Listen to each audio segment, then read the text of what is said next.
है, क्योंकि यहाँ पे CSIR की 4 प्रयोगशालाएं हैं, 4 लैब्स हैं। NPRI के अलावा जो बाकी 3 लैब्स हैं वो है CDRI, central drug research institute, CMAP, central institute for medicinal and aromatic plants, और IITR, Indian institute for toxicological research. NPRI 1953 में CSIR के अधीन एक प्रयोगशाला बना, लेकिन जो बॉटनिक गार्डन है ये एक शाही उद्यान था 1880 में, और जो हिस्ट्री है इसकी नवाब पीरियड जो है उसमें जाती है। सिकंदर महल बेगम के नाम पे सिकंदर बाग नाम से गार्डन बना था। अभी ये गार्डन 65 एकड़ का NPRI की संपदा है, और एकदम शहर के बीचों बीच स्थित है, गोमती नदी के किनारे। लगभग 5000 विभिन्न प्रकार के जो टैक्सा हैं, जो लोअर प्लांट्स, हायर प्लांट्स, उन सबको मिला करके हम लोगों ने सेग्रीगेट किया हुआ है। और जो स्पेशलिटी है वो हमारी है कि हमने, क्योंकि अलग अलग ग्रुप के प्लांट्स अलग अलग टेम्परेचर, ह्यूमिडिटी की रिक्वायरमेंट रखते हैं, इसलिए हमने स्पेशल हाउस बनाए हुए हैं, और उन हाउसेज में बहुत अच्छा डाइवर्सिटी का कलेक्शन है। दूसरा जो NPRI की स्पेशल फीचर है, हम थर्ड लार्जेस्ट हैं इंडिया में, लेकिन जो लोअर प्लांट्स का आप देखेंगे इसमें साइकेड हाउस है, आर्किडेरियम है ना, ये खास तौर से बर्ड हाउस है हमारा, मॉस हाउस है। इन हाउसेज में लोअर प्लांट्स की जो डाइवर्सिटी है वो किसी और गार्डन के पास नहीं है।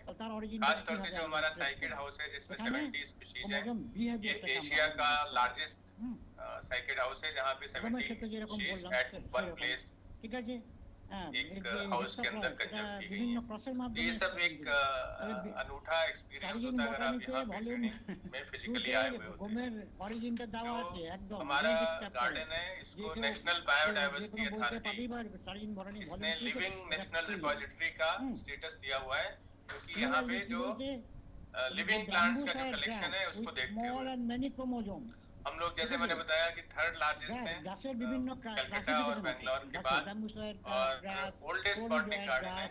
हम लोग जो हमारे 4 मेजर फंक्शंस हैं, पहला तो है कि डाइवर्सिटी का, प्लांट्स की डाइवर्सिटी का कंजर्वेशन, स्पीशीज से रिलेटेड साइंटिफिक रिसर्च, और प्लांट हाउसेज में आर्बोरेटा में इनका डिस्प्ले, और इससे रिलेटेड जो एजुकेशनल प्रोग्राम है, जैसे हम लोग ये जो प्रोग्राम कर रहे हैं ये हमारे एजुकेशनल मैंडेट का एक हिस्सा है।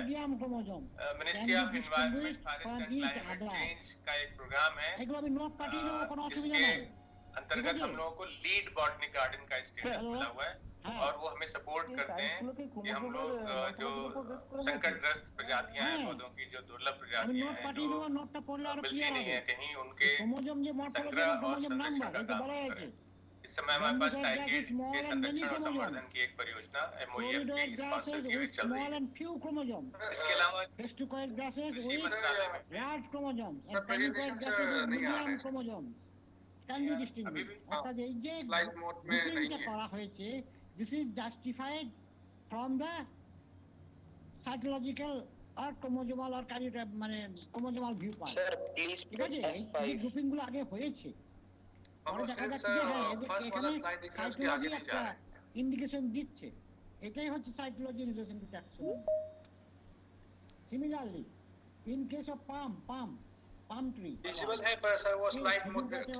नहीं ठीक है, আর তাহলে হচ্ছে বোরাসা, in case of বোরাসা আমেট কম্পাউন্ড, তাই না? এই যে মরফোলজিক্যাল ভ্যারিয়েশন, এই ভ্যারিয়েশনটা represent a primitive status, while small chromosome high number and extreme asymmetry indicate the advancement। जो मैंने बताया कि ministry of environment, forest and NPRI के बॉटनिक गार्डन को लीड बॉटनिक गार्डन का स्टेटस दिया हुआ है। खासतौर से जो हम लोग रेयर, इंडेंजर्ड और थ्रेटेंड प्लांट्स के कंजर्वेशन के लिए काम करते हैं, उसको देखते हुए। इसी तरह से एग्रीकल्चर मिनिस्ट्री का एक ऑर्गेनाइजेशन है PPB&FRA।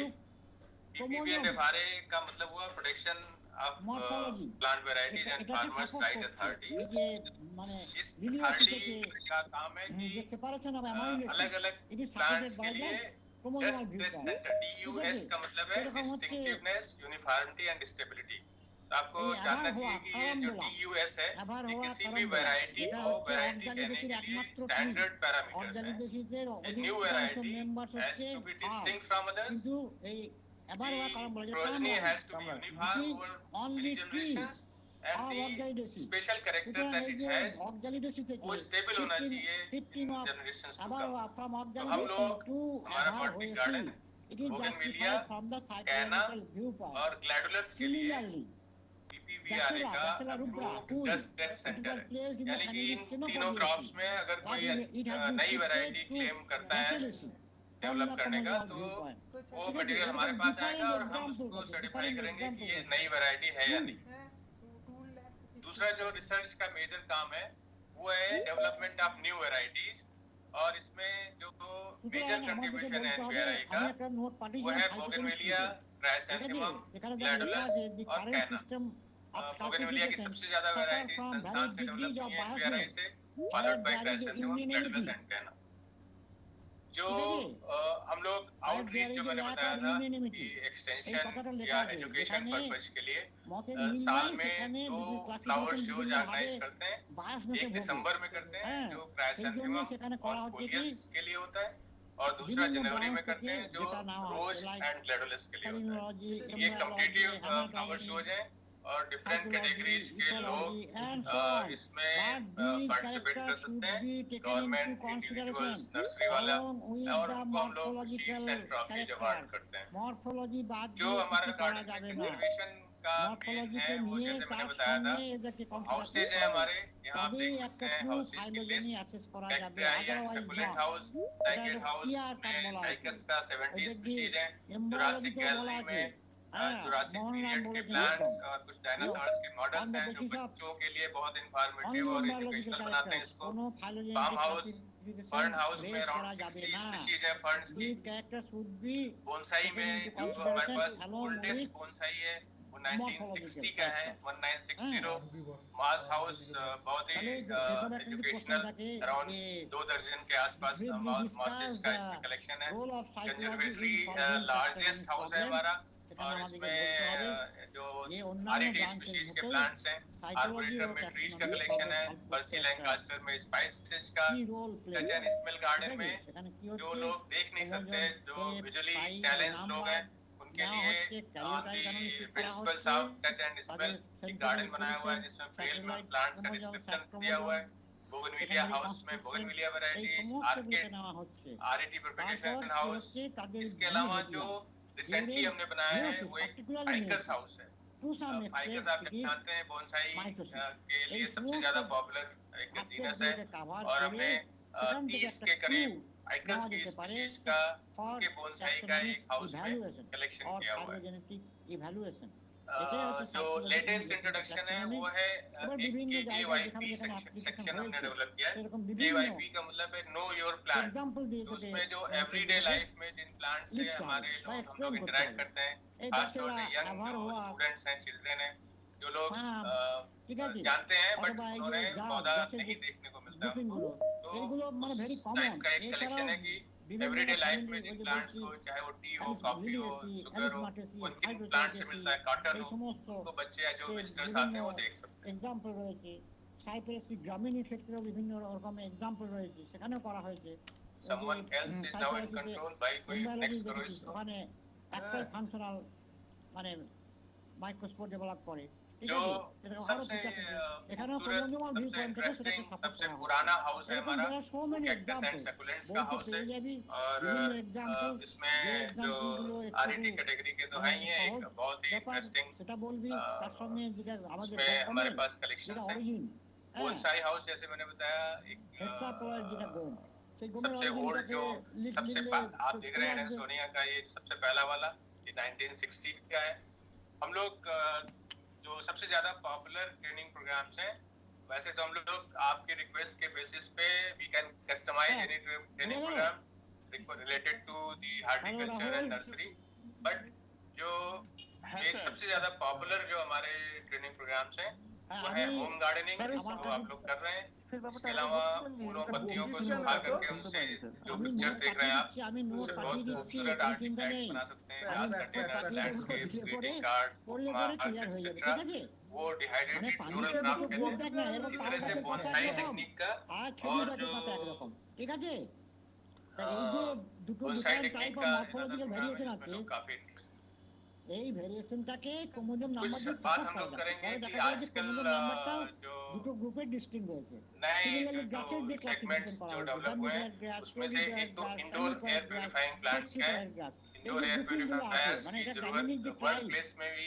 बहुत महसूस की जा रही है, इंडस्ट्रियल सेटअप्स में महसूस की जा रही है, घरों पे भी लोग लगाना चाहते हैं। तो इंडोर प्लांट्स ये 6 हैं, इसके बारे में आपको बताया जाएगा। इंडोर प्लांट्स का सेक्शन आएगा तो स्पिरिचुअल पावर्स के लिए ये स्ट्रेटेजी स्पीशीज है, ये काफी लोग मार्केट में डिमांड में है।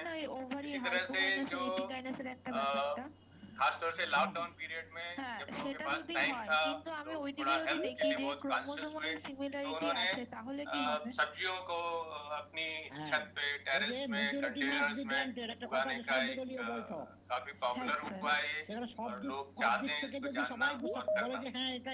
इसी तरह से बहुत सारे मेडिसिनल प्लांट्स जो खासतौर से तुलसी और गिलोय का इस्तेमाल लोग बड़ा लोग जानना पहचानना चाहते हैं, लगाना चाहते हैं और अपने कंजम्पशन के लिए तुलसी जैसे बहुत कॉमन है, बहुत कॉमन है। तो इस पे भी हम लोगों ने एक लेक्चर रखा हुआ है कि मेडिसिनल प्लांट्स कौन से और कैसे लगा सकते हैं। कुछ नई टेक्निक्स हैं जिसमें वर्टिकल गार्डनिंग बहुत पॉपुलर हो रही है। खूबसूरती तो बढ़ाती है वॉल्स की, साथ में जहाँ पे आपके पास हॉरिजॉन्टल स्पेस नहीं है वहाँ पे वर्टिकल स्पेस का प्रोविजन करके आप खूबसूरत बना सकते हैं वॉल्स को। साथ में जो एनर्जी कंजम्पशन है उसको भी बचा सकता है, कूलिंग इफेक्ट प्रोवाइड कर सकता है, खासतौर से अगर आप साउथ वेस्ट वॉल को यूज करते हैं इस काम के लिए। अगर आपके पास 100-200 स्क्वायर फीट का भी गार्डन है तो उसमें काफी सारा ग्रीन वेस्ट, पत्तियां, लीफ लिटर, ये सब जनरेट होता है। उसको रिसाइकिल कैसे कर सकते हैं, उसको अपने कंजम्पशन के लिए वापस मैन्योर अच्छी क्वालिटी की कैसे बना सकते हैं, ये भी एक इम्पोर्टेंट एरिया है। क्योंकि आप जब खाद खरीदने जाते हैं तो कुछ भी डाउन मटेरियल आपको दे देते हैं कि बहुत अच्छी खाद है, पैसे खराब होते हैं और खाद की कोई क्वालिटी नहीं होती। तो उस गार्डन वेस्ट को कैसे कन्वर्ट कर सकते हैं ऑर्गेनिक मैन्योर में, इस पे भी हमने एक लेक्चर किया हुआ है ऑर्गेनाइज। जो कुछ और जनरल टिप्स मैं देना चाहता हूँ उसमें से एक तो यह है कि जो घर में आप बहुत सारा पानी जो वेस्ट करते हैं, चाहे वो आरओ का हो या एसी जो आपका वेस्ट वाटर जो जनरेट करता है, इस सबको पानी को इकट्ठा करने का कोई सिस्टम प्लीज बनाइए और उस पानी को रिसाइकिल करिए for irrigating plants of your garden. अगर आप थोड़ा पैसा खर्च करने की स्थिति में है तो फ्यूचर को देखते हुए, अपनी जनरेशन के अगली जनरेशन को देखते हुए अपना जो छत का पानी है, जो बारिश का पानी है, उनको ग्राउंड वाटर रिचार्जिंग के लिए थोड़ा पैसा खर्च करके बहुत अच्छी तरह से बना सकते हैं। 5 5S हैं, ये मैं एक बताना चाहता हूँ कि कितना इम्पोर्टेंट रोल प्ले करने वाले हैं। डिफरेंट लेक्चर्स में डिफरेंट कैटेगरीज ऑफ प्लांट्स की जब आप बात करेंगे भी आएंगे। सॉइल अगर मिक्सचर अच्छा नहीं बना है, अगर उसमें न्यूट्रिएंट सप्लाइंग कैपेसिटी नहीं है, अगर उसकी वाटर होल्डिंग कैपेसिटी अच्छी नहीं है, साइकेड्स के लिए अलग, कैक्टस सकुलेंट्स के लिए अलग तरह का सॉइल मिक्सचर चाहिए। ये सब जानना बहुत जरूरी है, तभी आपका जो होम गार्डनिंग प्रोग्राम है वो सफल होगा। सीड्स एक्चुअली जो है वो प्लांट की जो इंटरनल फिगर और स्ट्रेंथ है, अच्छी क्वालिटी का seed, appropriate season, off season, out of the season difficult होता है। अगर आप सीजनल ग्रो कर रहे हैं तो सक्सेसफुल होता है, आउट ऑफ सीजन फिर दूसरा होता है। दो अलग अलग चीजें जो लाइट से रिलेटेड हैं, शेड और सनलाइट, वो ये बताते हैं कि कौन से प्लांट को शेड लविंग हम लोग कहते हैं। शेड लविंग प्लांट्स को इंडोर रखा जा सकता है, लेकिन इंडोर जो रखते हैं उसको भी कुछ टाइम के लिए सनलाइट की जरूरत होती है, क्योंकि प्लांट्स की फोटोसिंथेसिस की प्रोसेस उसके बिना कंप्लीट नहीं हो सकती। तो ये 5 चीजों का ध्यान रखिए जब भी कोई भी पौधा लगाते हैं, तो उससे रिलेटेड उसकी सॉइल रिक्वायरमेंट कैसी है, उसका बेस्ट क्वालिटी सीड हाइब्रिड है या नॉन हाइब्रिड है, किस सीजन में लगाना है और शेड या सनलाइट का है। ये 4-5 चीजों का ध्यान रख के अगर आप गार्डनिंग के काम में जाएंगे तो जरूर सफल होंगे। ये एक डीडी किसान पे NPRI पे वीडियो अभी लॉन्च हुआ है, 1 तारीख को एक्चुअली टेलीकास्ट हुआ है। तो जब कभी भी आपको टाइम मिले तो इसको डीडी किसान का একদম ওই যে प्रोग्राम है, আমি যে গমের যদি অরিজিনটা দেখিস তাহলে তুই বুঝতে পারবি। के बारे में হ্যাঁ, সেখান থেকে তো একটা ক্লু পাওয়া যাবে যে তাহলে এই থেকে ডিলিশন অথবা এই এটা এসছে, তাই না?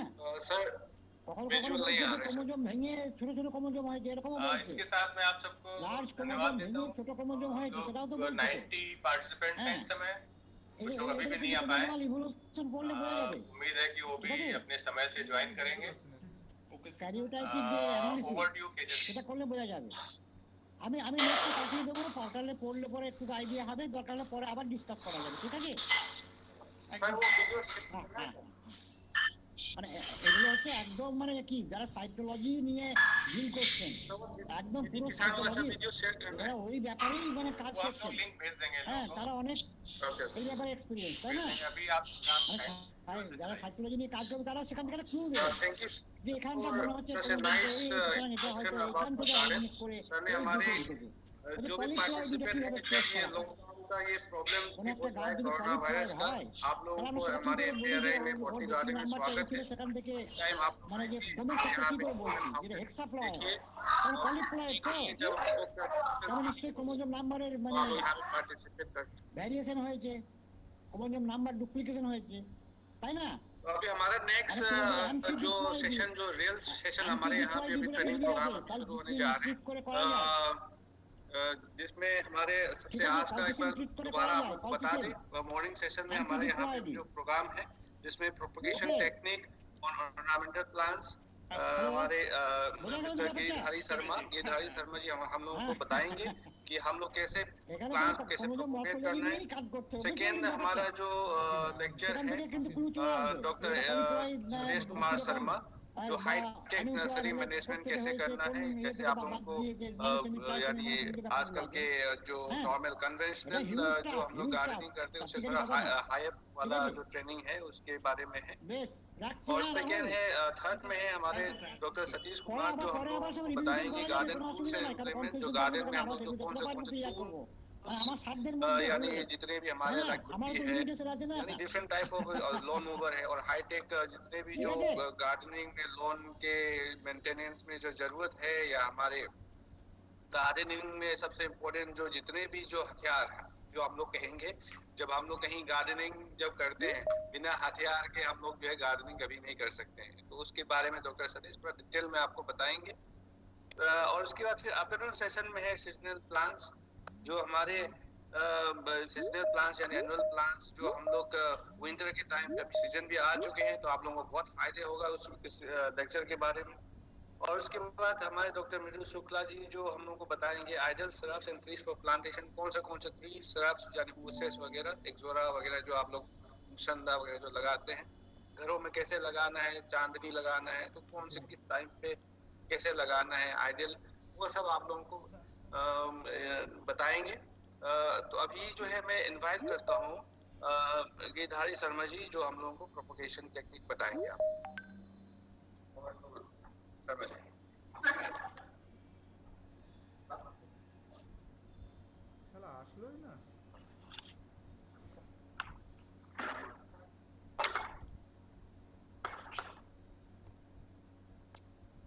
ওটা দিতে হবে না, এখানে বাই নাও আসবে, বাই নাও আসেনি না, আসেনি না।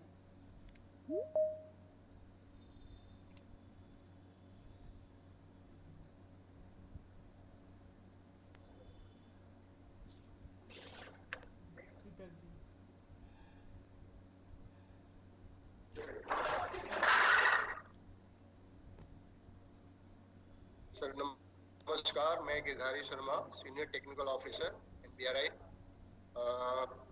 आज मैं आप लोगों को प्लांट प्रोपगेशन टेक्निक के बारे में बताएंगे। सबसे पहले इस ट्रेनिंग में होम गार्डनिंग के बारे में बताया जाएगा। होम गार्डनिंग के बारे में आपको बताया जाएगा। एक्सक्यूज मी सर, जी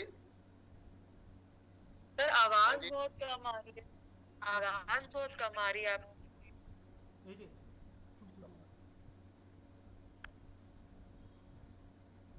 अब आ रही है? हेलो, आ रही है, स्लाइड भी आ रही है, आवाज भी आ रही है। ये सर थोड़ी बेटर हुई।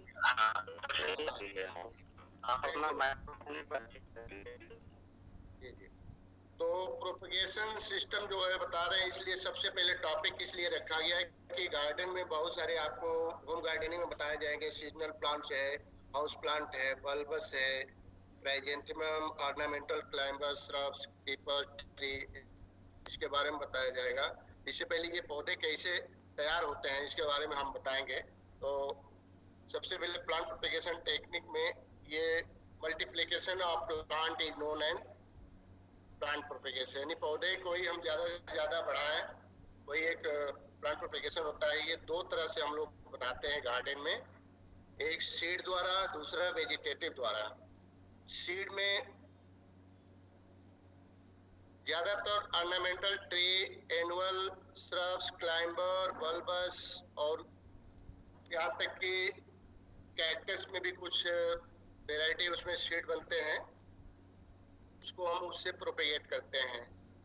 और इस सीड बोने का बहुत सिंपल तरीका होता है। ऑर्नामेंटल में जैसे हम आपका होम गार्डनिंग हो रहा है तो आप छोटे छोटे गार्डन में आप बनाते हैं, तो सीड इकट्ठा करके थाली में लीफ मोल्ड, वर्मी कंपोस्ट ये इकट्ठा करिए और थाली में बराबर रख करके उस पर सीड को हल्का फैला करके ऊपर से लीफ मोल्ड कम से कम 6 mm की मोटाई उस पर रख दीजिए और फव्वारे के हिसाब से उसको सिंचाई करिए सुबह शाम। 1 हफ्ते में सीड जमते हैं। ये सिंपल जो होते हैं, कुछ हार्ड बीज होते हैं जैसे आपका डेलोनेक्स रेजिया जिसको गोल्ड मोहर कहते हैं, कैसिया फिस्टुला, एडेंसोनिया डिजिटाटा जो पारिजात होता है। पारिजात के एक प्लांट हमारे 1960 के बोनसाई में रखा हुआ है, काफी सीनियर है वो, हम लोग के जन्म से पहले का है वो। इसके सीड बोने के लिए हम लोग क्या करते हैं कि हॉट वाटर ट्रीटमेंट करते हैं, ऐसे जमता नहीं, उसको 6 महीने अगर डाल दीजिए मिक्सचर में तभी नहीं जमेगा। हॉट वाटर ट्रीटमेंट करते हैं कि एक भगोने में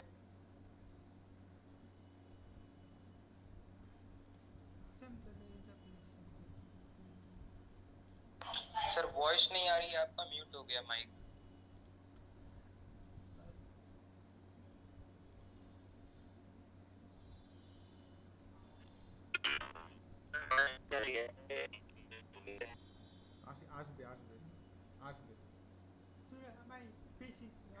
एक्सक्यूज मी सर, आपकी वॉइस नहीं आ रही बिल्कुल भी।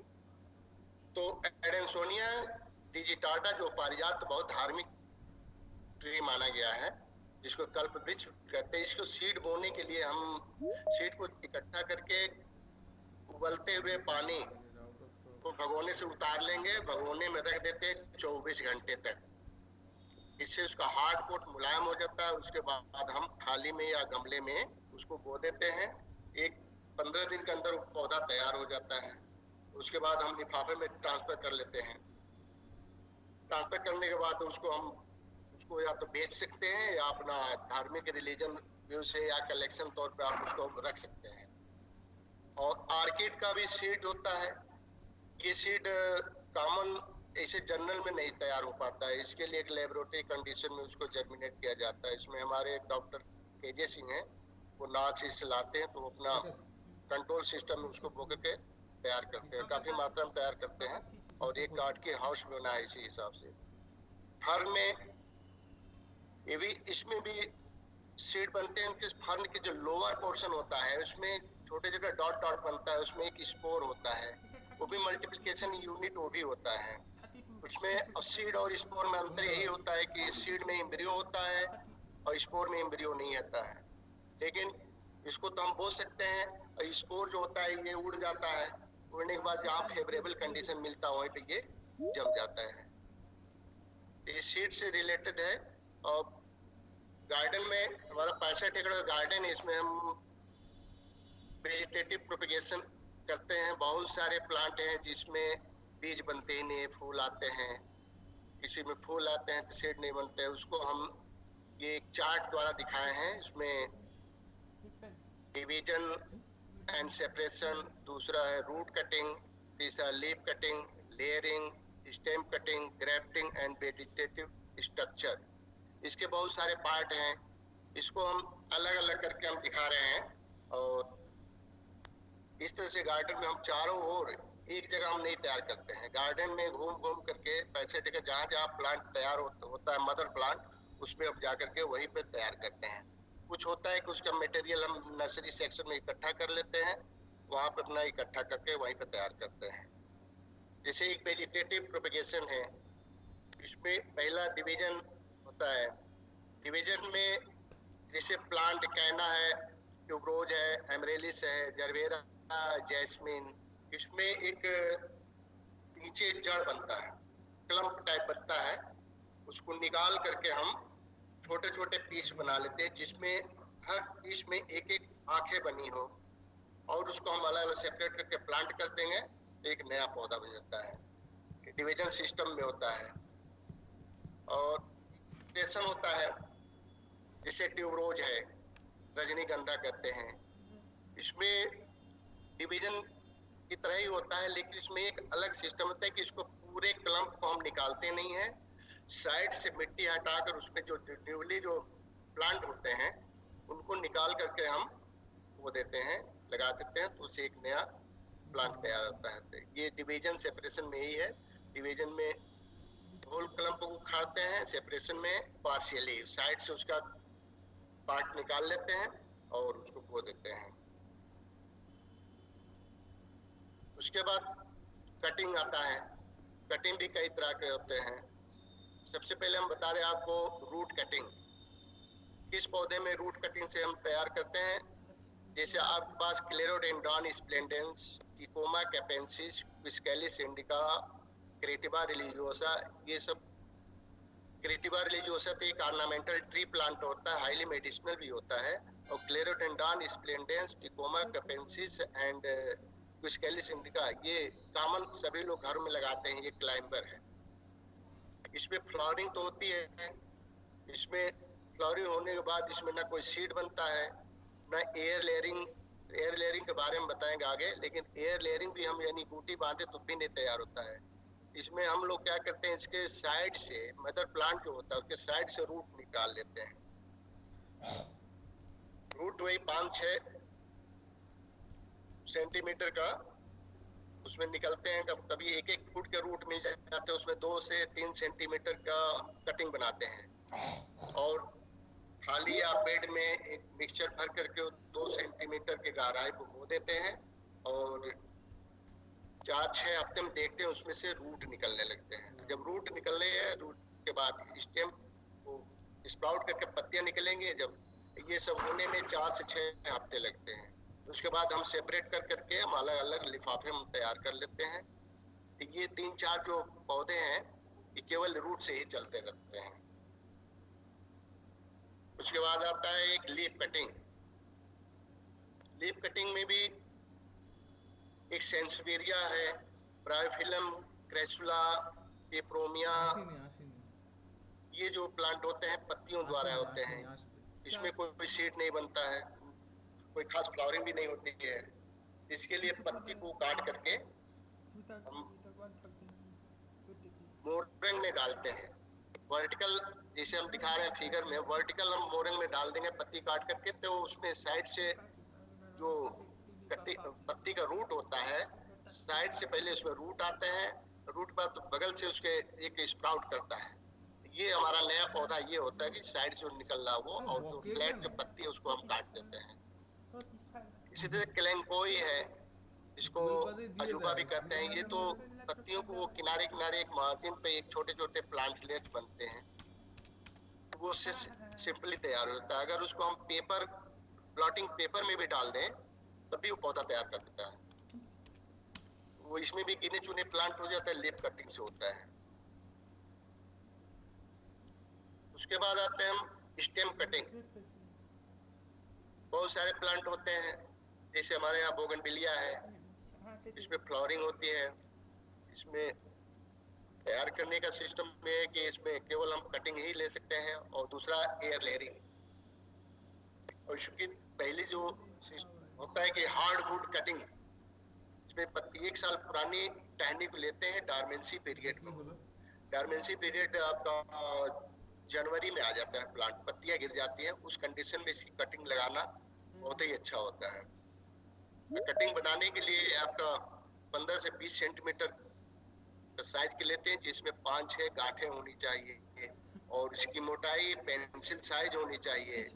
ऊपर जो कट मारते हैं बनाते हैं, गांठ से 1.2 सेंटीमीटर एंगल में तिरछी कटिंग बनाते हैं। और जो रूट बेसल पोर्शन जो गांठ से नीचे जो होता है 0.4 सेंटीमीटर, मतलब 6 mm, 4 से 6 mm की नीचे, गांठ से 4 से 6 mm नीचे, उस पे हम स्लैंट कटिंग ब्लंट बनाते हैं, जो आड़ा बनता है, ब्लंट नहीं। और हमारे पास हार्डवुड कटिंग के लिए रोटेक्स होता है, 3 नंबर का पावर आता है। 3 नंबर जो हार्डवुड के लिए होता है, 2 नंबर होता है सेमी हार्ड, और 1 नंबर होता है सॉफ्ट वुड। और ये लगाने के लिए फील्ड में लगाइए। लगाते समय इसका 2/3 पार्ट जो होता है मिक्सचर में या मीडियम जहां लगाएंगे, चाहे मोरंग में लगाइए, चाहे बालू में लगाइए, चाहे फील्ड में लगाइए, 2/3 जमीन में होनी चाहिए। और इस समय टेम्परेचर इसके लिए 21 से 27 डिग्री होना चाहिए सेल्सियस।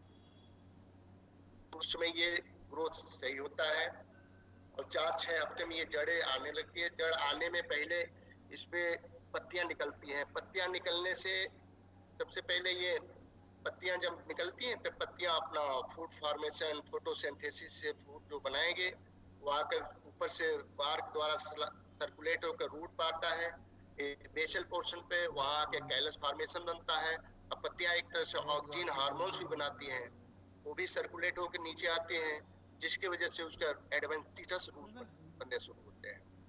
तो ये सब प्रक्रिया होने में 4 से 6 हफ्ते लगते हैं।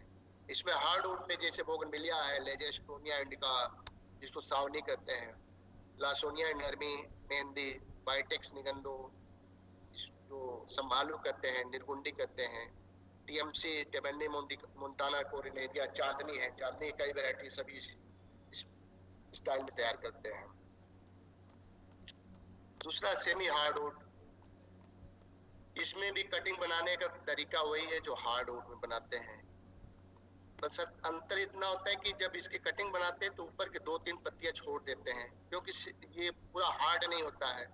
जब पत्ती ऑलरेडी रहती है, तो जब हम जमीन में लगाते हैं या गमले में लगाएंगे, तो अपना ये पत्तियां फोटोसिंथेसिस शुरू कर देंगे, जिससे अपना ऑक्सीजन है हार्मोन्स बनेगा, और उसके बाद वो नीचे आएगा, रूट एडवेंटिशियस रूट बनने में सहायक हो जाता है। इसके अलावा लगाते समय हम 2 नंबर का जो रूटेक्स पाउडर होता है, देखिए इसमें लगा हुआ है, इसका लगा देने से रूट निकलने में सहायक होता है।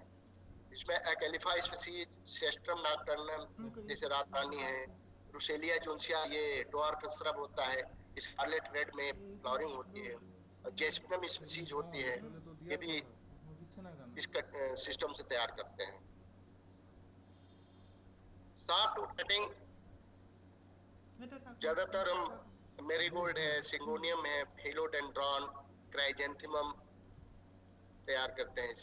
इसके लिए पत्ती जो तैयार करते हैं, इसमें भी 2-3 पत्तियां ऊपर छोड़ देते हैं,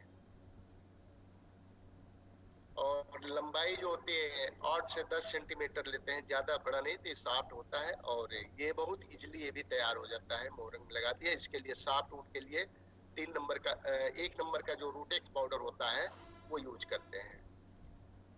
इसके साथ हम वीडियो भी बनाए हैं, लेकिन वीडियो का टाइम मिलेगा तो वो भी दिखाएंगे। अभी ये आपको ये दिखा रहे हैं। सॉफ्ट के बाद आपका हार्बेशियस है,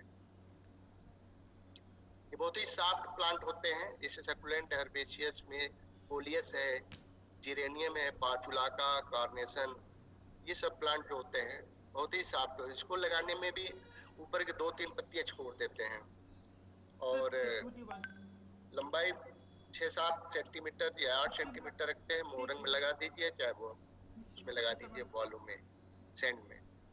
इजीली 20-25 दिन में ये रूट आ जाता है और तुरंत इसको ट्रांसप्लांट कर सकते हैं। मोरंग भी इसलिए लगाते हैं कि जल्दी रूट आ जाता है और उसको तुरंत हम शिफ्ट कर लेते हैं, तो उसमें परमानेंट के लिए नहीं लगाते, केवल रूटिंग के लिए उसमें हम लगाते रहते हैं।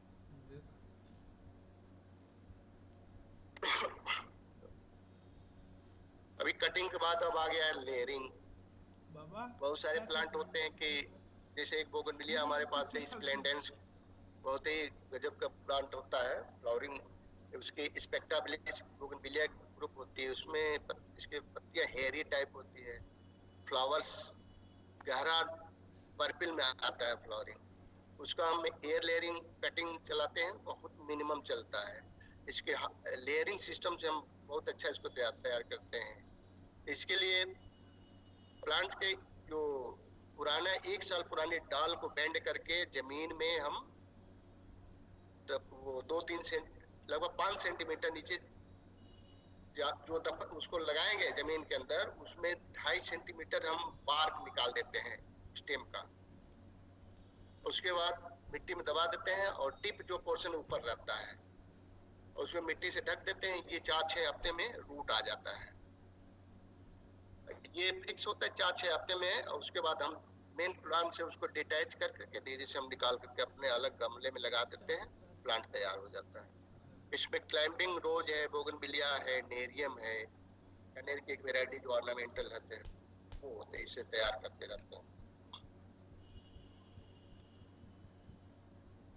ट्रेंच सिस्टम, इसमें हमारे यहाँ सैम्बुकस नाइगर होता है, एक ऑर्नामेंटल श्रब्स होता है और ज्यादातर फलों में आता है, काम करता है, लेकिन हम लोग ऑर्नामेंटल एक सैम्बुकस नाइगर है, उसको हम पूरे डाल को बेंड करके जमीन में डाल देते हैं गाइड करके, और उसका एक टिप छोड़ देते हैं। जितने भी नोड प्लांट दिख रहे हैं वहाँ पर सब 2 सेंटीमीटर या 1 सेंटीमीटर को वहाँ पे बार्क हटा देते हैं, जिससे वहाँ पे भोजन इसका सर्कुलेशन वहीं पर रुकता है। वही कैलस फॉर्मेशन के बाद तुरंत वो अपना रूट बनता है और ऊपर प्लांट निकलता है। जैसे ये तैयार होता है उसको हम सेपरेट करके अलग अलग हम लगा लेते हैं गमले में। ये टेंच सिस्टम में होता है, नालीदार।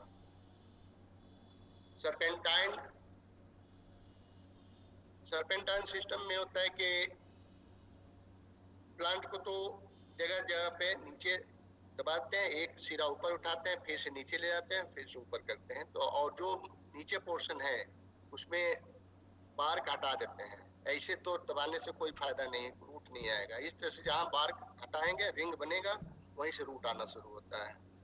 जैस्मिन है, क्लेमेटिस भी क्लाइंबर है, सेंटेड होता है। विस्टेरिया चाइनेंसिस भी बहुत गजब का फ्लावरिंग होती है, तो पर्पल ब्लू कलर में लीफलेस कंडीशन में फ्लावरिंग होती है, ये मार्च अप्रैल में। और ये गार्डन में हमारे यहाँ है, अभी उसको तो इसमें इकट्ठा कर लिए हैं, उसको आगे हम तैयार करेंगे। ये सर्पेंटाइन सिस्टम से करते हैं हम लोग। माउंड कभी कभी होता है प्लांट, जैसे नेरियम है, मैग्नोलिया है, पौधा ज्यादा से ज्यादा तैयार करना तो उसको हेडिंग बैक कर देते हैं। हेडिंग बैक करके उसके ऊपर मिट्टी से ढक देते हैं। मिट्टी से ढकने के बाद उसमें जो कट पोर्शन तो वहां से रूटिंग शुरू हो जाता है। रूटिंग शुरू होता है, बाद में हम उसको सेपरेट कर लेते हैं अलग अलग प्लांट को। छोटा सा इसमें दिखाया गया है कि रूट निकले हुए हैं और उसको अलग कर लिया जाता है। नेरियम में ही ज्यादा होता है, वो फ्रूट प्लांट में जैसे वाबाज है उसमें भी किया गया था, जब हम लोग बाहर थे तो यूनिवर्सिटी में वहाँ किया था। मैग्नोलिया है, ये बहुत अच्छा काम करता है। मैग्नोलिया चंपाका में सीड बनता है लेकिन वो वायबल नहीं होता है। इस सिस्टम से हम लोग करते हैं। टिप लेयरिंग हम लोग गार्डन में कम अपनाते हैं, ये फ्रूट प्लांट पे ज्यादा से ज्यादा होता है। इसमें भी प्लांट के ब्रांच को टिप को ही हम मिट्टी में दबा देते हैं, जर्क करके थोड़ा सा इस पे रिंग बना करके, वो भी 4-6 हफ्ते में रूटिंग हो जाती है।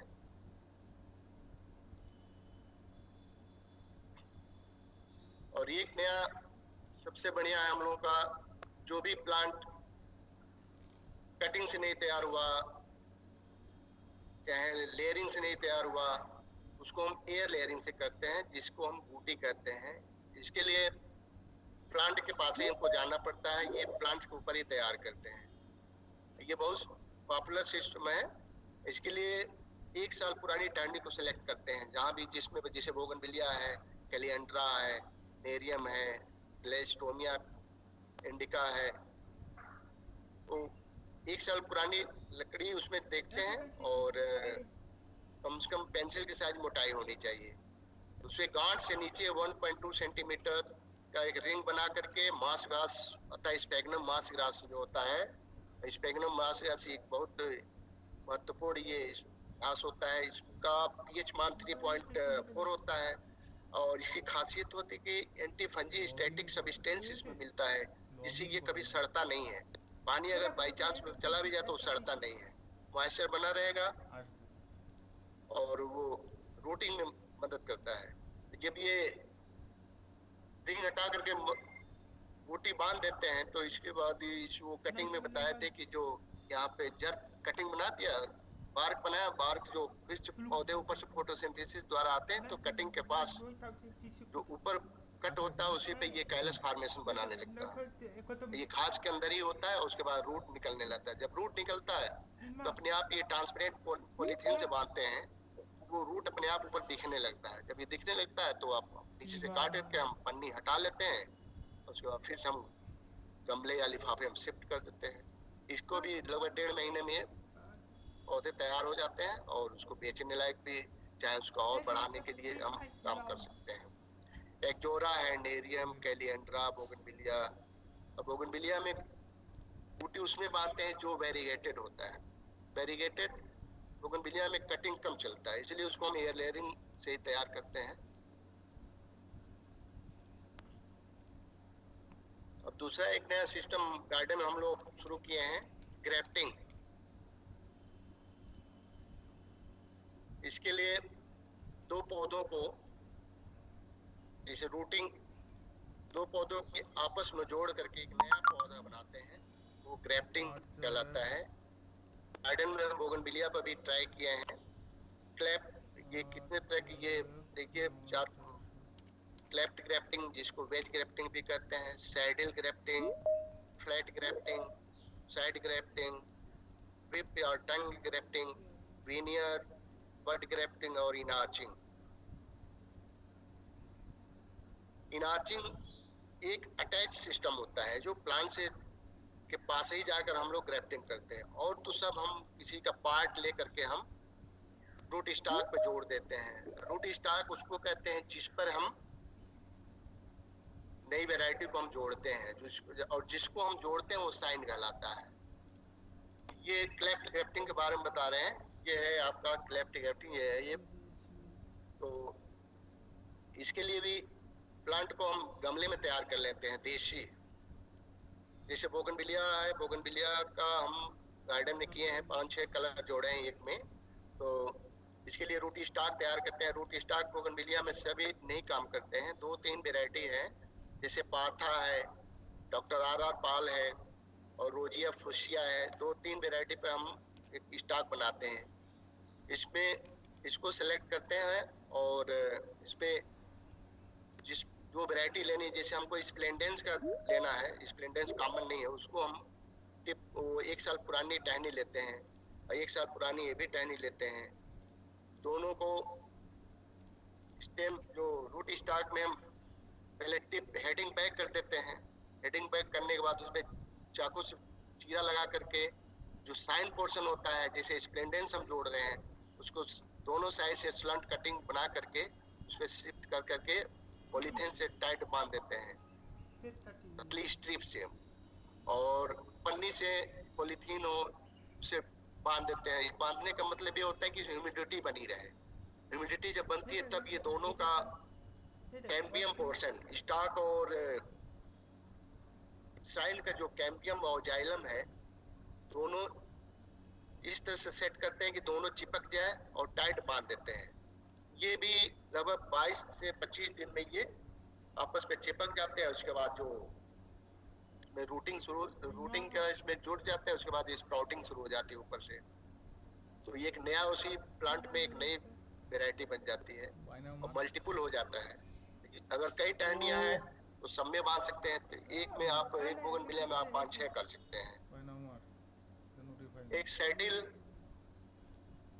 वो वे जो क्लैप्ट है उसका उल्टा करते हैं, सिस्टम वही है, हम ऊपर से क्लैप्ट बना दिए हैं, इस तरह से उल्टा करके बांध देते भी चलता है।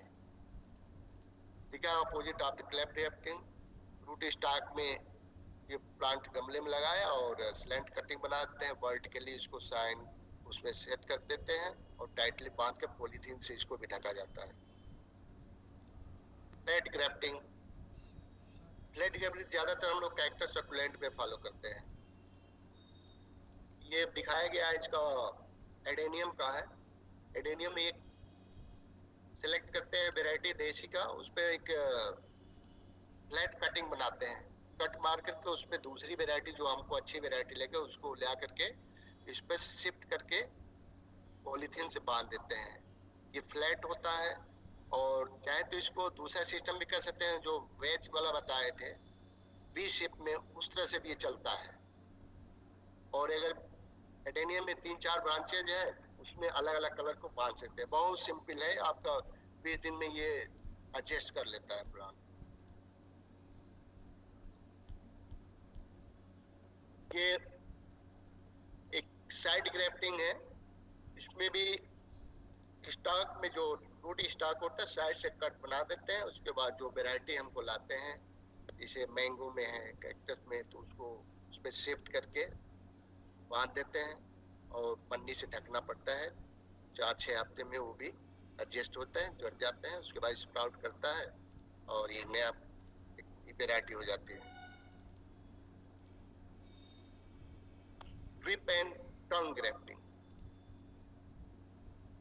इसमें भी स्टॉक में एक तो 2.5 से 6 सेंटीमीटर लंबा तिरछा कटिंग बनाते हैं और उसके बाद एक और कट बनाते हैं, यानी जीव नुमा इसमें बन जाता है, उसी स्टॉक में भी और साइड में भी। जब दोनों का एक साइड का बन जाता है तब उसको हम एक दूसरे में ग्रिप को फंसा करके ग्रिपिंग कर देते हैं, पकड़ लेता है, उसमें बांध देते हैं पन्नी से कस करके, जिससे दोनों का कैम्बियम और जाइलम पोर्शन चिपक जाए और इसको पन्नी से ढक देते हैं। ये गार्डन में किया जाता है भी, लेकिन ये ज्यादातर देखते हैं फलों में करते हैं हम लोग। पीनियर ग्राफ्टिंग, ये आप फलों में भी किया जाता है, मैंगो है चाहे अमरूद है, इसमें देसी स्टॉक लगाया जाता है अलग से। देसी स्टॉक मान लीजिए लिफाफे में गमले में लगाया गया हो, उसको फिर रखते हैं, उसके बाद फरवरी जुलाई अगस्त में कहीं से अगर नई वैरायटी मिले उसको ला करके साइड से बना करके उसका स्प्राउट को फाड़ देते हैं, साइड से काटते हैं दोनों साइड से, जिसमें जाइलम भी पोर्शन आ जाए निकल जाए और थोड़ा सा बार्क भी निकल जाए। इस तरह से साइन स्टॉक दोनों को काट देते हैं और उसको उसे चिपका करके बांध देते हैं पन्नी से कस के, और ये भी एक तैयार हो जाता है अलग से। और पन्नी से ढकना जरूरी होता है और ये का बेस्ट टाइम होता है जुलाई टू सितंबर। ये पीनियर ग्राफ्टिंग ये फलों में ही ज्यादा करते हैं हम लोग।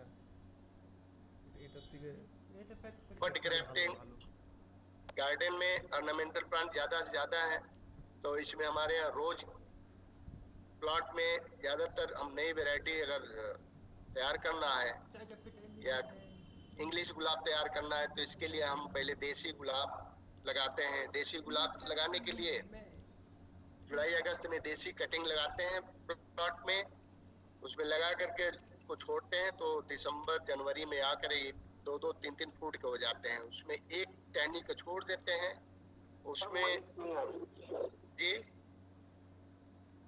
कटिंग छोड़ देते हैं, एक छोड़ देते हैं, उसके बाद उसमें फरवरी और उसके आसपास समय आ जाता है तो इंग्लिश गुलाब का हम बड लेते हैं, 2.5 सेंटीमीटर के लगभग होता है, चाकू की सहायता से निकालते हैं और देसी में जमीन से जो होता है 22 सेंटीमीटर 20-22 सेंटीमीटर के ऊंचाई पर उसमें टी शेप बनाते हैं और थोड़ा सा इसको लगाने से पहले थोड़ा सा स्टेम को लचीला कर देते हैं कि जिससे उसका बार्क ढीला हो जाए। उसके बाद इसको जो बड रहता है उसको हम उसी में इंसर्ट करके पॉलीथीन से पतली स्ट्रिंग बनाते हैं, उसी से बांध देते हैं और ये 20-25 दिन में ये स्प्राउट कर जाता है बड। और जब स्प्राउट करने लगता है तो ऊपर जो देसी स्टॉक का जो बड के ऊपर जो देसी स्टॉक है स्टेम है उसको काट देते हैं, जिससे पूरा फूड मटेरियल आपको बड को मिलना शुरू हो जाता है। जब बड को मिलेगा तो ये ग्रोथ में आएगा। और एक और ध्यान देने की बात है कि ये बड पोर्शन से नीचे कोई दूसरा ग्रोथ ना हो, क्योंकि हम देसी स्टेम पर लगाए हैं ना। अगर देसी स्टेम पर अगर देसी दूसरा कोई ग्रोथ हो गया तो ये बड पोर्शन जो होता है कमजोर पड़ जाएगा और देसी ग्रोथ होने लगता है, पौधे मरने के चांसेस बन जाते हैं। कहीं कहीं शिकायत आती है कि हम बाजार से या कहीं नर्सरी से लिए हाइब्रिड गुलाब और खिलता नहीं है, पत्तियां छोटी है। तो हम लोगों ने पता भी लगाया तो बता रहे थे कहाँ नीचे से झुरमुट बना है। तो वो यही गलती करते हैं लोग कि जो बड क्रेप्ट पोर्शन था, क्रेप्ट पोर्शन के नीचे कोई दूसरा ग्रोथ ना हो, देसी का ग्रोथ ना हो, केवल इसी को चलने दीजिए। अब मेंटेन करते रहेंगे तो अच्छा खासा ये चलता रहेगा। लास्ट में इनआर्चिंग सिस्टम है। इसमें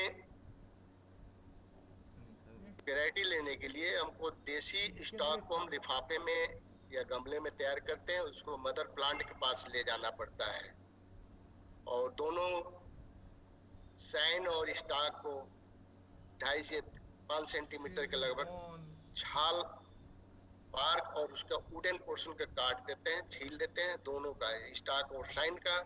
उसके बाद दोनों को मिला करके बांध देते हैं।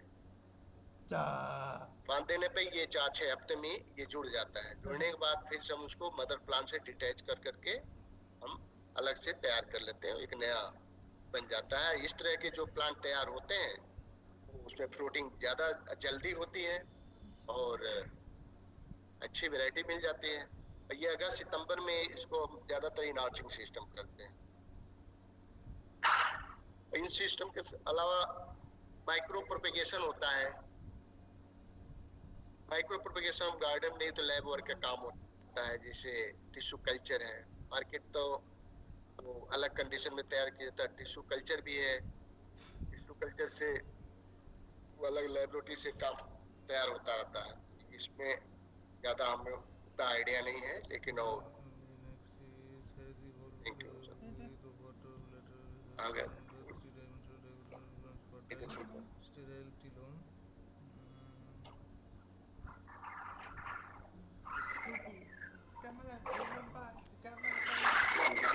टेक्निक्स जो है डॉक्टर गिरधारी शर्मा जी ने बताया होगा, उससे मिलता जुलता लेकिन थोड़ा सा इम्प्रूव है। हाईटेक किसी भी प्लांट को प्रोपोगेट करने के लिए हमें 3 चीजों की आवश्यकता होती है। सबसे पहले तो हमें अच्छी क्वालिटी की बीज की आवश्यकता होती है और कुछ ऐसे हैं जो बीज से तैयार नहीं होते हैं, जिनका बीज से प्रोपोगेशन नहीं होता है, उनको हम कटिंग से तैयार करते हैं।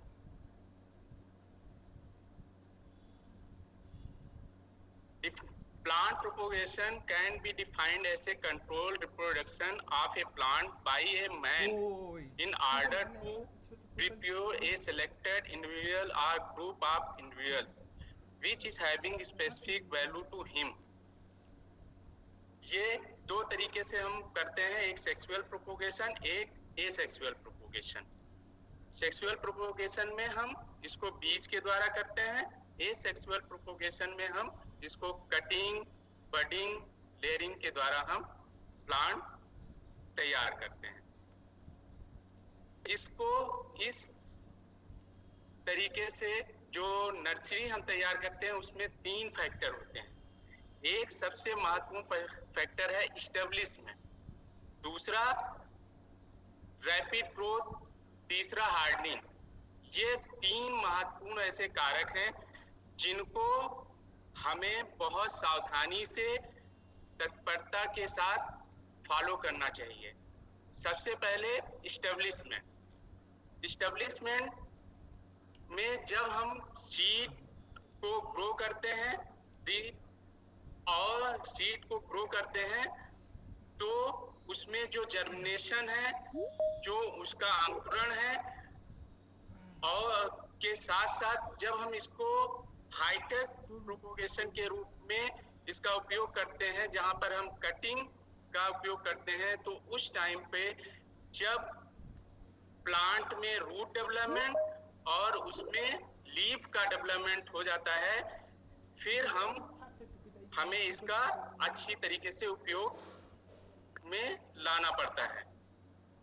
For plant group for cutting to establishment phase stand from placing cutting into containers। ये जो इस्टेब्लिशमेंट फैक्टर है वो 6 से 12 वीक्स 6 से 12 सप्ताह तक हम इसका उपयोग करते हैं और इनकी देखभाल करते हैं।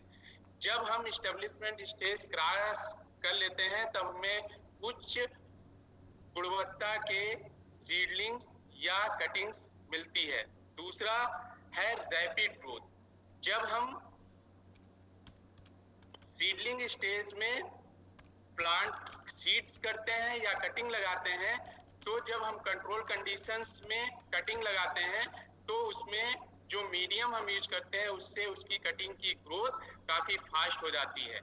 फिर हम उस प्लांट या सीडलिंग्स को डायरेक्ट फील्ड में नहीं ले जाते हैं, उनकी हम हार्डनिंग करते हैं।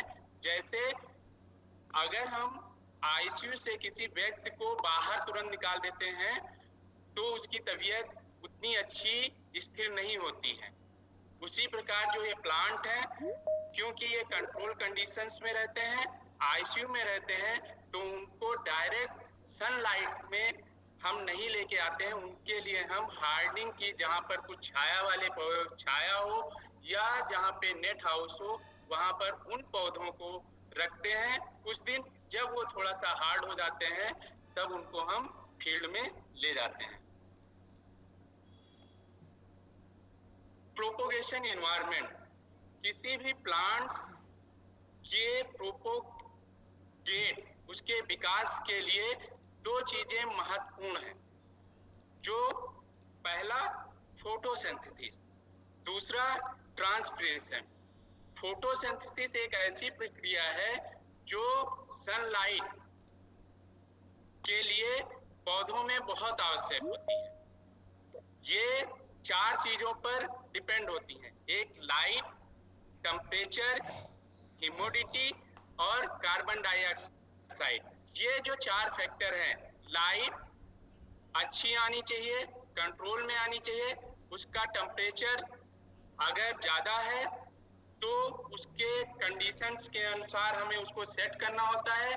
और प्लांट कटिंग के रूप में जब हम ह्यूमिडिटी अगर क्रिएट करते हैं तो उसमें रूट का डेवलपमेंट अच्छा होता है और जो कार्बन डाइऑक्साइड है उनके प्लांट ग्रोथ में हमें काफी मदद मिलती है।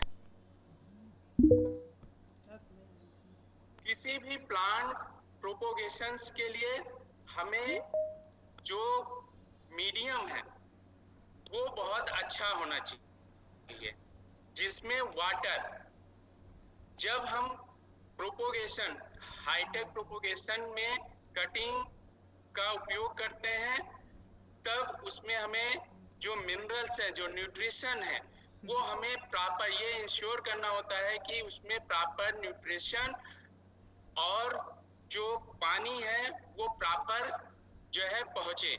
इसके लिए जो पानी है उसमें हार्डनेस ज्यादा ना हो।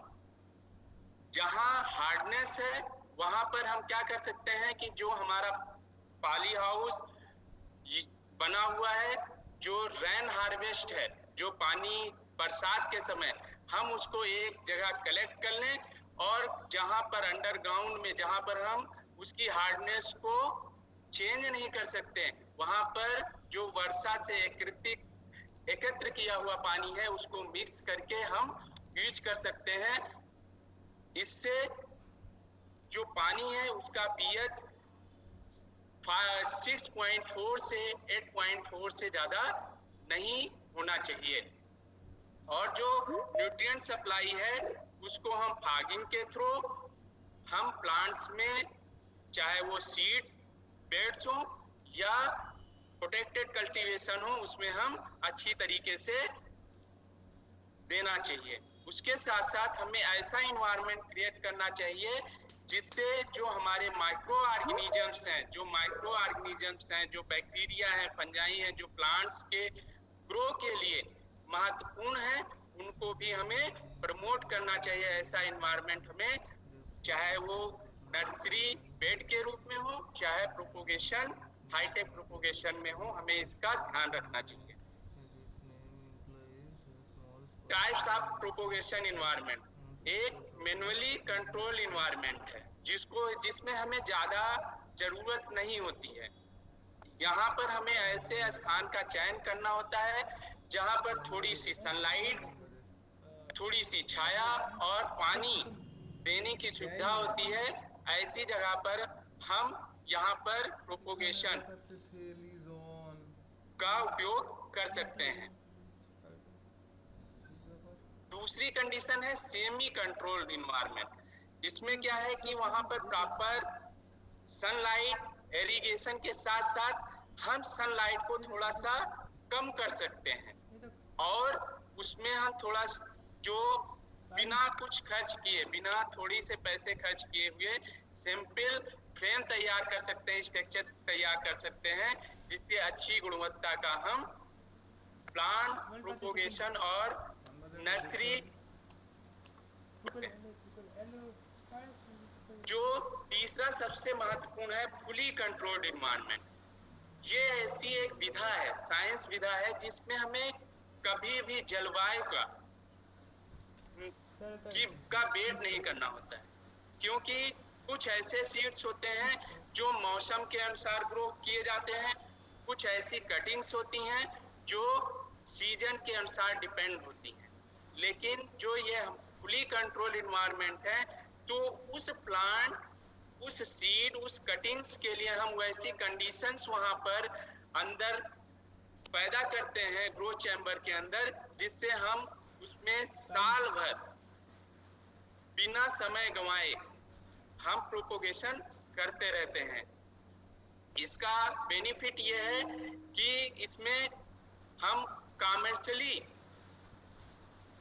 प्रोपोगेशन कर सकते हैं, उससे इनकम जनरेट कर सकते हैं, और जो क्वालिटी मेंटेन है, जो क्वालिटी है, उसको हम मेंटेन करते हैं। इससे उसकी हाई वैल्यू सीजन डिपेंडेंट ना रह करके थ्रू आउट ईयर हम इसमें कटिंग्स के द्वारा पौधों को तैयार कर सकते हैं। सबसे महत्वपूर्ण ये है कि जब हम कोई भी कार्य करते हैं तो सबसे पहले यह है कि उसके लिए हमें संसाधन की आवश्यकता होती है। अगर हमारे पास प्रचुर संसाधन नहीं है तो हम अधिक प्रकार से उसका उत्पादन कमर्शियली नहीं कर सकते हैं। इसके लिए हमें जरूरत है कि सबसे पहले हमें उचित संसाधन, उचित मटेरियल हमारे पास कलेक्ट हो। इसके लिए हम मदर ब्लॉक तैयार करते हैं, जिससे हमें समय से अच्छी क्वालिटी के कटिंग्स प्राप्त हो सके।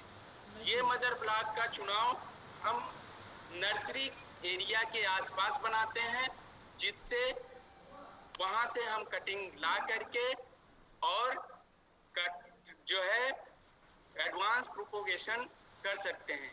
इसके लिए है कि जो हम कटिंग ला रहे हैं उसका प्रॉपर रिकॉर्ड होना चाहिए, उसके लगाने की डेट प्रॉपर होनी चाहिए, और उसके साथ उसका प्रबंधन भी बहुत अच्छी तरीके से रखना चाहिए।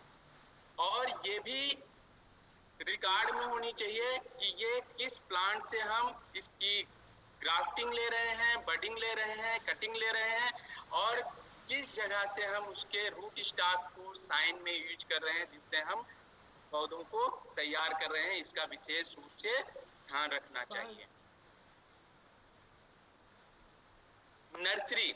नर्सरी हमें क्यों आवश्यक है? नर्सरी हमें इसलिए आवश्यक है कि जिससे हम साल भर और अच्छी तरीके से प्लांट्स को वहां से प्राप्त कर सकें, उसकी अच्छी गुणवत्ता से। इसके लिए है कि हम ग्रीन हाउस, गार्डन और जो नर्सरी एरिया का जहाँ क्षेत्र है, जहाँ पर हम जहाँ पेड़ है, ट्री है, वहां पर इनका रख रखाव कर सकते हैं।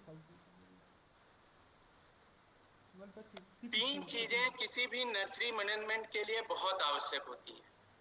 सबसे पहले प्लेस का सिलेक्शन हमें बहुत अच्छी तरीके से करना चाहिए।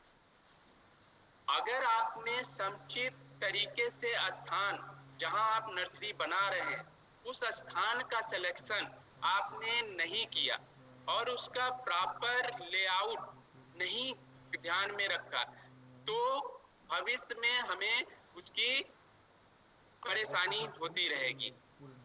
दूसरा, जो प्लांट्स हैं, जो सीड्स हैं, वो कहाँ मिले, उसके लिए सीड्स, मदर ब्लॉक और रूट स्टॉक का होना आवश्यक है। इन सारी 2 चीजों के साथ साथ जो पीछे कार्य करता है, एक मैनेजर जो पीछे काम करता है, उसकी सबसे बड़ी भूमिका होती है और उसकी ये भी भूमिका रहती है कि जो हमारा ये प्लांट तैयार हुआ, जो कटिंग तैयार हुई या जो नर्सरी, जो सीडलिंग तैयार हुई, वो किस तरीके से हम कमर्शियली बेच सकते हैं, जिससे हमें उससे इनकम जनरेट हो और हमें कम से कम नुकसान हो। उसका एक जब तक वो पूरा प्रॉपर कैलेंडर बना करके अपने श्रमिकों को जो काम करते हैं उनको प्रॉपर देता है, उनकी मॉनिटरिंग करता है और किसी भी नर्सरी को बेहतर ढंग से इस्टेब्लिश करने में बहुत बड़ा योगदान करता है, जो नर्सरी मैनेजर होता है, जो दिखाई नहीं देता है। जो हम लोग इस टाइम पे यूज करते हैं ट्रेडिशनल नर्सरी, जो खुले में हमने बेड बना दी और हमने किसी भी सीड्स को ग्रो करा दिया, उससे क्या होता है कि जब हम उसको प्रॉपर तरीके से बेड नहीं तैयार करते हैं, तो उसमें जो सॉइल ब्रॉन डिजीज कुछ होती हैं वो सीडलिंग्स में चली जाती हैं। वो जहाँ पर जाके लगती हैं, वहाँ की सॉइल्स को, वहाँ के जो प्लांट किंगडम्स हैं, उनको भी इफेक्ट पहुंचाती हैं।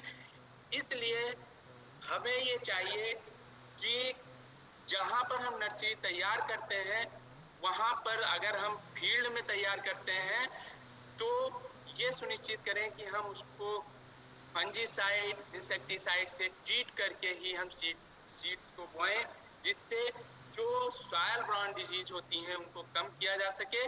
उसके साथ साथ जब हम इन सारी चीजों को से बचने के लिए और उसको इम्प्रूव कंडीशंस में प्रोटेक्ट करने के लिए हम सीड्स को प्रोटेक्टेड नर्सरी के बेड्स के रूप में करते हैं, तो उसमें जो मीडियम यूज करते हैं, जो फर्टिलाइजर्स यूज करते हैं, उनका सोलराइजेशन करके हम अच्छी तरीके से इस प्रकार के जो कवक हैं, इंसेक्ट्स हैं और जो सॉइल ब्रॉन डिजीज हैं, उनसे हम दूर करके अच्छी गुणवत्ता की सीडलिंग्स और कटिंग्स तैयार कर सकते हैं।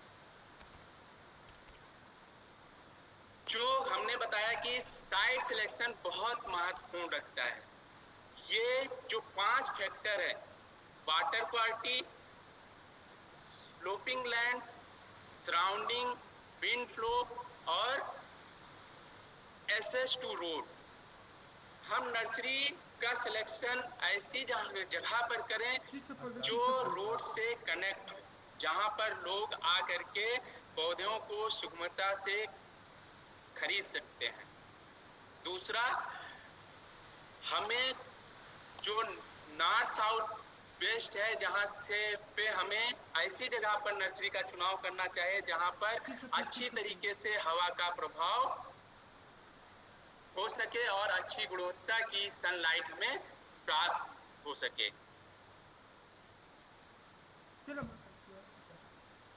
जो स्ट्रक्चर्स हैं वो 3 तरीके से हम तैयार कर सकते हैं, पॉली हाउस, नेट हाउस और शेड हाउस।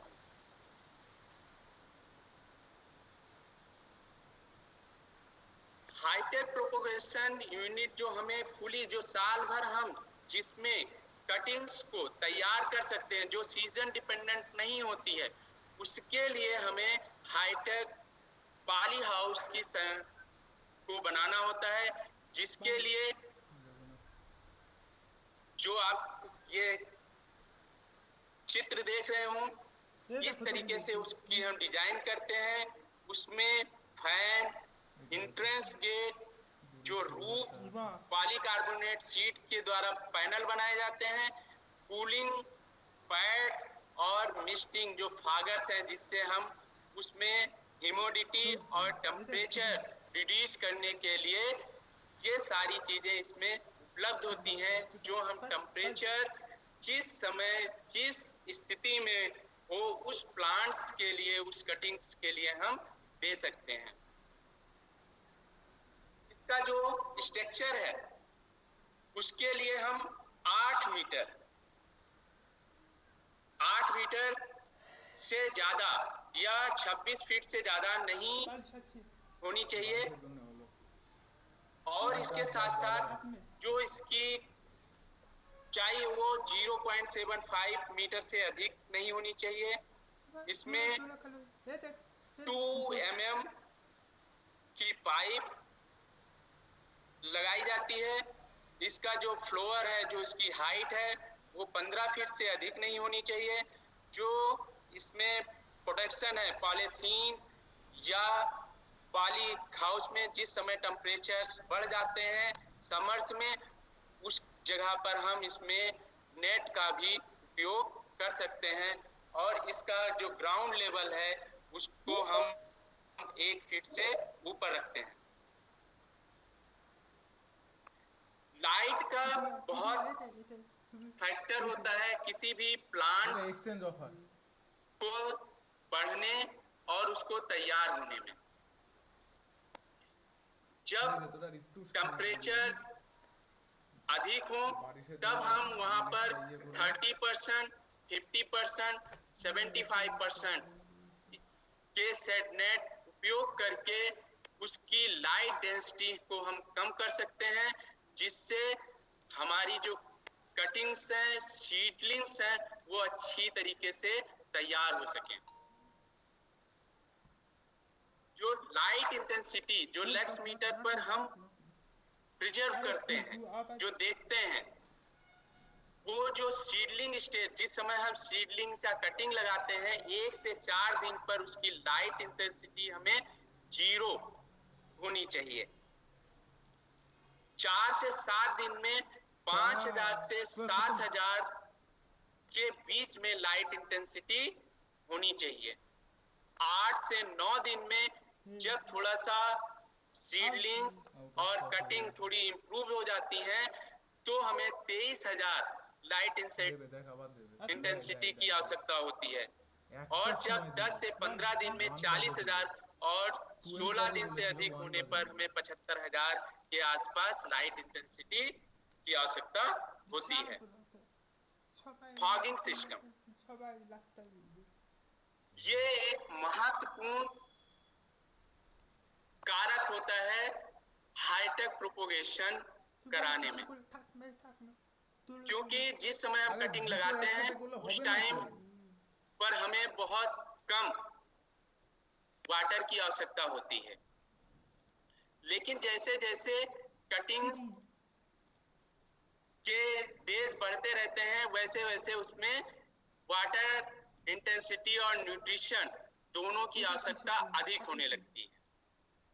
ये जो फागर्स हैं, ये जो लगाए जाते हैं, वो इसलिए लगाए जाते हैं कि हम जो पॉली हाउस के अंदर जो टेम्परेचर बढ़ जाता है उसको कम करते हैं, और जो इसकी इंटेंसिटी है उसके द्वारा जो उसमें ह्यूमिडिटी बढ़ जाती है, जब ह्यूमिडिटी बढ़ती है तो उसमें रूट डेवलपमेंट बहुत फास्ट और अच्छी तरीके से होता है। अगर हम 600 स्क्वायर मीटर का पॉली हाउस तैयार करते हैं तो हमें उसमें 96 फागस की आवश्यकता होती है। ये फागस 2.5 मीटर्स रो टू रो और प्लांट टू प्लांट 2.5 मीटर्स ही रखते हैं। Net house, green shade net, इसमें जब हम पॉली हाउस से पौधे तैयार कर लेते हैं तो हम इसमें पौधों को शिफ्ट करते हैं, जिससे इस प्रकार से हम इसमें 50% 80% शेड नेट का उपयोग कर सकते हैं।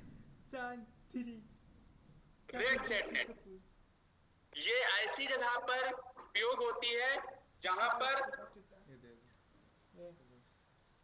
हमें बादल, क्लाउडी स्थान होते हैं जहां पर बादल होते हैं, इस ऐसी जगह पर हम रेड शेड नेट का उपयोग करते हैं। ये जो है इसमें हम शिमला मिर्च आदि जैसे जो उपयोगी वेजिटेबल्स हैं उनको अच्छी तरीके गुणवत्ता से उत्पादन कर सकते हैं।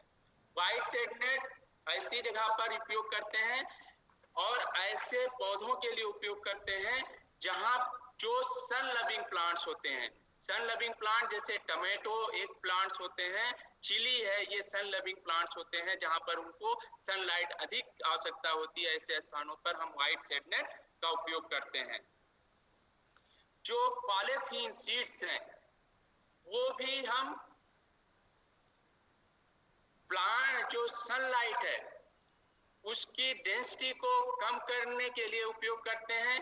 जहां पर ट्रांसपेरेंट जो पॉलीथीन शीट्स हैं वहां ऐसे स्थानों पर उपयोग करते हैं जहां पर बादल है, बरसात होती रहती है, वहां पर जो अधिक लाइट की आवश्यकता होती है, ऐसी जगह पर हम ट्रांसपेरेंट पारभासी पॉलीथीन शीट का उपयोग करते हैं और ट्रांसक्लोड शीट्स का वहां उपयोग करते हैं जहां पर लाइट्स कम होती हैं। ऐसे स्थानों पर ट्रांसक्लोड पॉलीथीन शीट का उपयोग करते हैं। किसी भी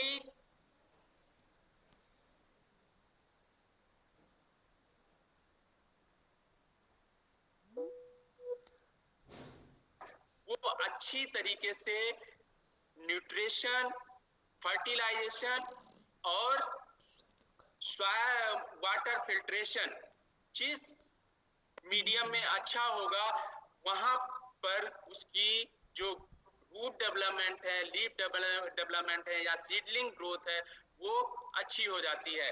इसमें हम कोकोपीट, परलाइट, वर्मिकुलाइट जैसी चीजों का उपयोग कर सकते हैं जिससे जो सॉइल ब्राउन डिजीज हैं, जो फंगल हैं, जो इंसेक्ट्स हैं उनको हम सोलराइजेशन के थ्रू कम कर सकते हैं। कोकोपीट बहुत अच्छा मीडियम होता है किसी भी प्लांट्स ग्रोथ को। ये इजीली मिल सकता है। इसका पीएच 5.8 से 7 के बीच में होता है। इसके साथ साथ क्योंकि ये एसिड होता है, इसके पीएच को बढ़ाने के लिए इसमें हम वर्मिकुलाइट और परलाइट का मिक्सचर 1:1 वैल्यूम में रख सकते हैं जिससे इसकी पोरोसिटी बढ़ जाती है।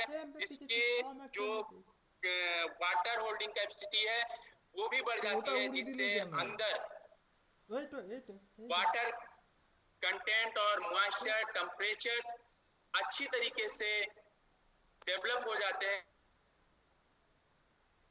फूड का डेवलपमेंट बहुत अच्छी तरीके से होता है और हमें अच्छी गुणवत्ता की कटिंग्स और सीडलिंग्स प्राप्त होती है। वर्मिकुलाइट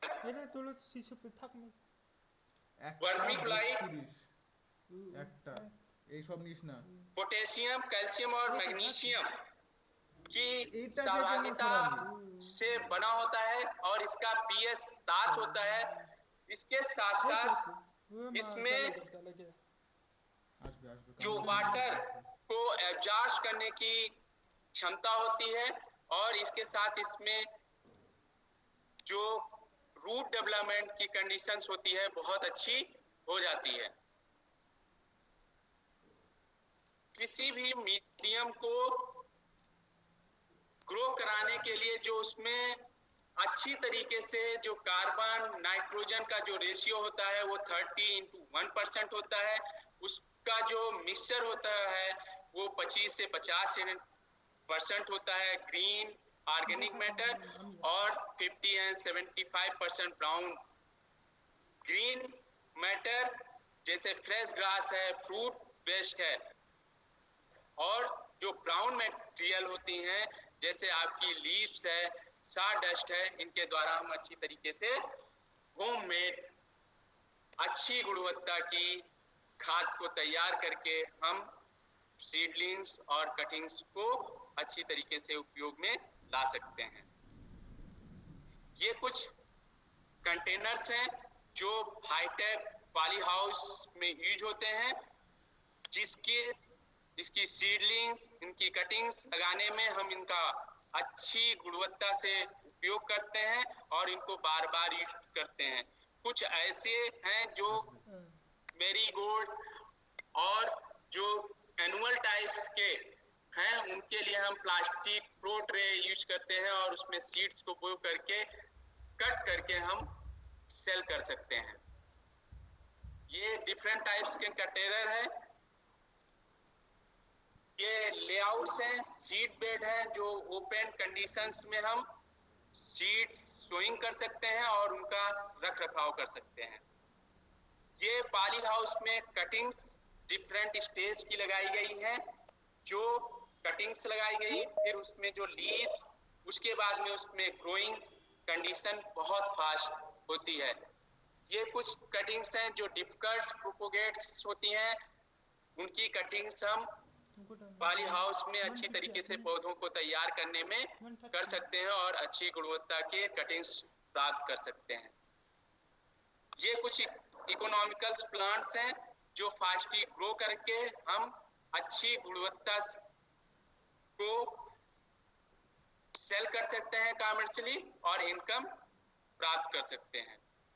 ये क्राइसेंथेमम का लार्ज स्केल पे प्रोपोगेशन जो बहुत फास्ट तरीके से गुणवत्ता युक्त हम तैयार कर सकते हैं पॉली हाउस में।